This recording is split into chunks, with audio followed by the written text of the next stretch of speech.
All right, the gorgeous weather today. It's fortunately coming back tomorrow if you enjoyed it. We're very warm, though, in fact, near record highs. Here's a look at the high temperatures across the Beehive State today. Mixture of 80s primarily, even some 90s popping up. Wendover hit 91.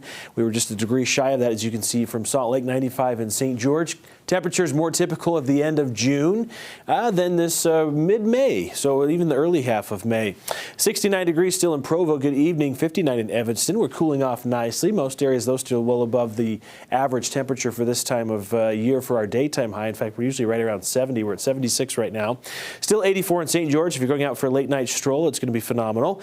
We've got dry weather for us. We had dry weather in southern Utah today. Black Desert Sky Camera time-lapse showing some of those dry conditions, but you can see some of the moisture also starting to increase across the state as a trough of low pressure is trying to pass to the north of us. It's just grazing areas of northern Nevada with some light shower activity. We've had a few thunderstorms flare up as well. Most of the weather happening up in portions of Idaho. Still some thunderstorms across some of the Magic Valley area into the at least the central mountains of Idaho.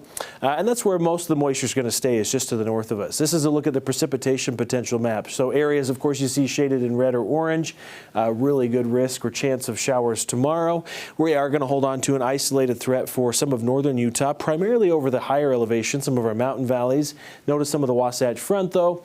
We could get a sneaker storm in there into the afternoon and evening. Nothing too significant, though. Should be a really nice day overall. We're going to start to add some wind, though, into the mix. Mother's Day planner forecast for Salt Lake and for St. George. We're kicking off early morning. Maybe you're going to head to brunch. 76 in Salt Lake. Will be 82 already at 10 o'clock in St. George.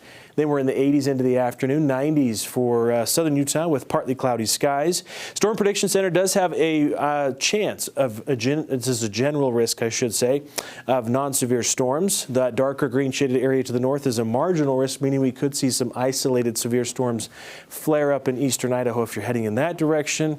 I think for the most part, it's going to be confined to the mountain areas. Pretty quiet overall with just these temperatures that are well above average by almost 20 degrees or so. 63 on Tuesday for that. Here comes the moisture, though. Tuesday into Wednesday. Plan on some rain. So if you plant your gardens, or if you planted your gardens today, we'll get some good wetting rains, I think, as we get into the middle of the week.